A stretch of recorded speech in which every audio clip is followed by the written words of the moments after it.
And the hits just keep on coming for the embattled pharma exec Martin Shkreli. He was fired as CEO of Pharmaceuticals today after being arrested Thursday on securities fraud charges. This follows his resignation as CEO of Turing, the company where he became infamously known for jacking up the price of a life-saving drug by 5,000%.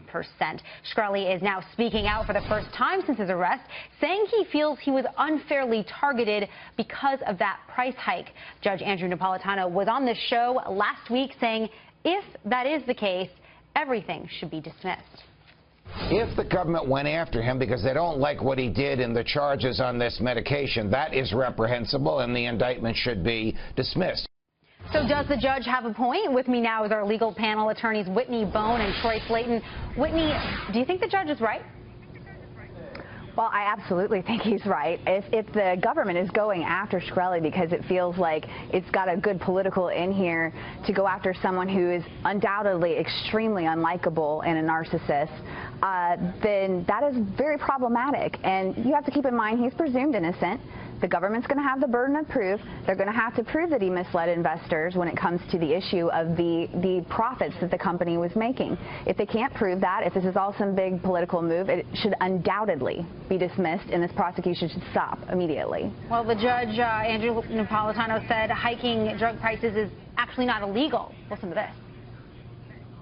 Drew attention to himself by the cold, cavalier attitude that he showed about the increase in the 5,000% increase in the cost of this pill. He agreed to reduce it, and then he rescinded the agreement.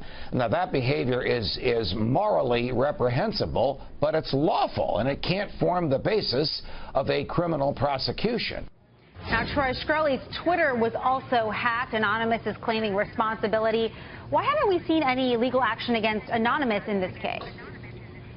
You know, despite all his social media ravings and rantings, Shkreli isn't being indicted and isn't being targeted because of himself raising that cost of the pharmaceutical. The United States Department of Justice looked into the finances of this pharmaceutical company that he used to own and showed that he was using profits from that to pay investors from a hedge fund, essentially engaging in a Ponzi scheme.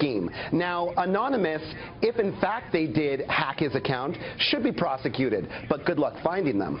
That's true. Right. Troy Slaten, Whitney Boan, two criminal defense attorneys and former prosecutor. Thank you so much for joining us. Thanks, Joe.